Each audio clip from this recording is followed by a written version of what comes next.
Bonjour à toutes et à tous et bienvenue dans le 24e numéro de la Gazette du Maine, le podcast de Stephen King France qui vous résume l'actualité de Stephen King.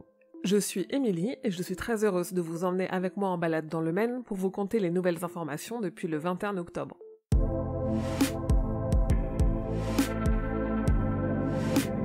Avez-vous déjà eu envie d'aller dans le Maine, sur les traces des écrits de King ? Vous promenez dans le cimetière de Bangor, qui lui a inspiré les noms de Carrie ou de Georgie, saluer la statue de Paul Bunyan, découvrir le lac de Sagdos. Je vous ai fait un guide de voyage sur le site qui recense tous les lieux de Bangor et du Maine qui sont liés à la vie de King ou à son œuvre, le tout agrémenté de cartes pour vous repérer et de photos. Pour Halloween, King a recommandé à Entertainment Weekly un livre, un film et une série, l'occasion d'en remettre une couche avec la série française Marianne. Et en parlant de livres, Richard Kismar a dévoilé sur Twitter qu'il y aura une trilogie Gwendy.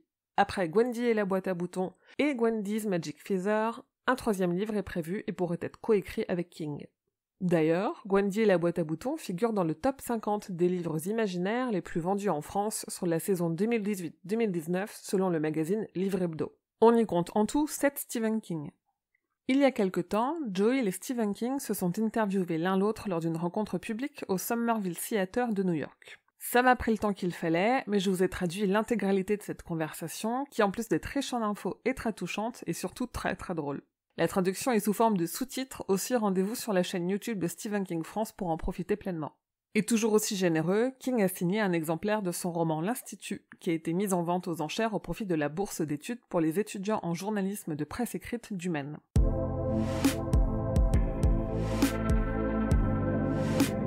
Dr Sleep est sorti. On est chanceux et chanceuses puisque chez nous, il est en salle depuis le 30 octobre, mais ne sort aux États-Unis que le 8 novembre. Évidemment, je l'ai vu et je vous ai publié sur le site ma traditionnelle critique. Spoiler, j'ai adoré. Mais aussi les différences majeures avec le livre, les liens avec le Shining de Kubrick et tous les easter eggs.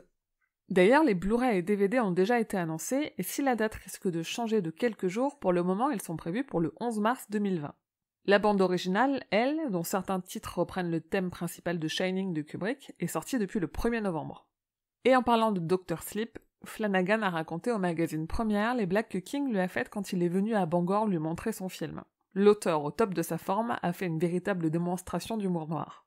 Mike Flanagan, réalisateur à qui on doit donc Dr Sleep, mais qui avait aussi déjà réalisé l'adaptation de Jessie, a confié, toujours au magazine Première, qu'il a pour projet 2 autres adaptations de Stephen King qui sont actuellement en discussion.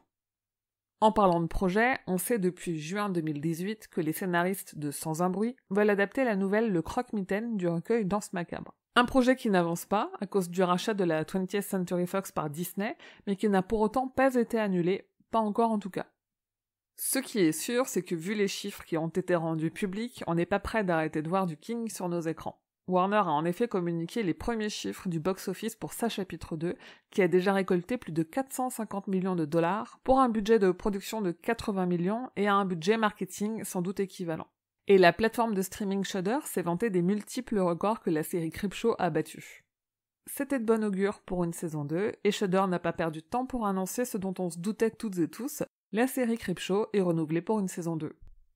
Et puisqu'on parlait de sa chapitre 2, les DVD et Blu-ray américains sortiront environ un mois avant la version française. Ils ont dévoilé leur bonus récemment, et c'est intéressant de constater qu'aucune scène coupée n'est incluse. Serait-ce la confirmation qu'un super film se prépare ? Côté série, la 2e saison de Castle Rock a commencé à être diffusée aux États-Unis, et comme la première saison, elle est remplie de clins d'œil à King et à son univers. Cette fois-ci, les easter eggs sont plus évidents et moins gratuits. Je vous ai tout référencé dans un dossier qui détaille toutes les connexions épisode par épisode, mais qui détaille aussi les clins d'œil dans le générique et dans le casting. Enfin, on a eu quelques photos volées du tournage de la série Le Fléau à Vancouver, qui nous montre un New York en pleine crise de fin du monde, et une photo du tournage d'Histoire de Lisée dans le New Jersey.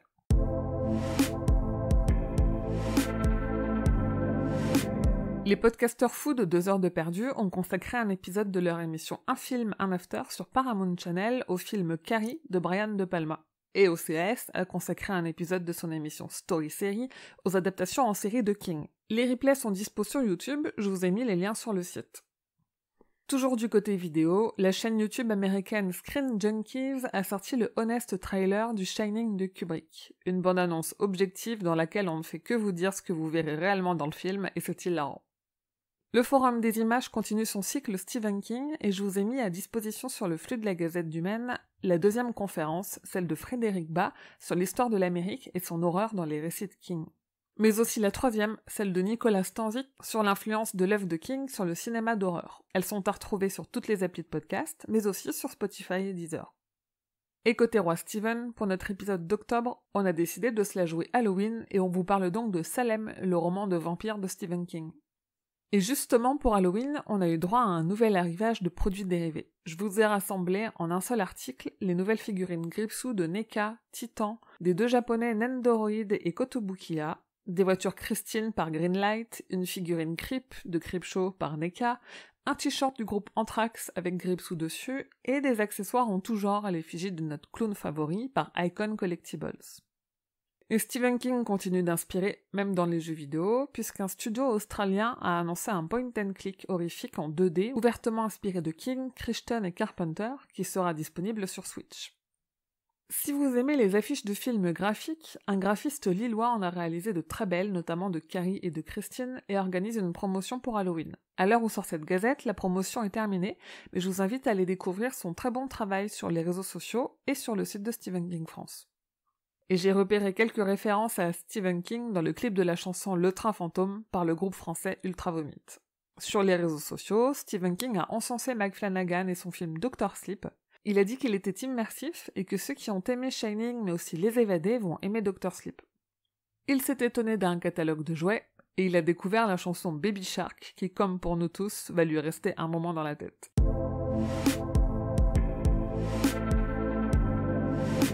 Mercredi 6 novembre, deux sorties, le combo Blu-ray du film Stand By Me en France et le roman Dolores Claiborne au livre de poche qui vient de récupérer les droits. Aussi, jusqu'au 6 novembre, il y a des exemplaires du roman Dr. Sleep de King à gagner avec la nouvelle couverture d'après le film, publiée au livre de poche. J'ai en tout 5 exemplaires à vous donner, alors rendez-vous sur Insta, Facebook et Twitter pour tenter votre chance. Le jeudi 7 novembre, Les Évadés ressort en France en Blu-ray Steelbook et Minuit 2 est publié en livre audio par Audible. Le samedi 16 novembre, la bibliothèque Pierre Bourdan de Marly-le-Roi dans les Yvelines organise une rencontre littéraire sur Stephen King avec l'autrice Mélanie Fazi. Et le 7 février 2020, Urban Comics rééditera l'intégrale du comic American Vampire que Stephen King a créé avec Scott Snyder et que Raphaël Albuquerque a dessiné.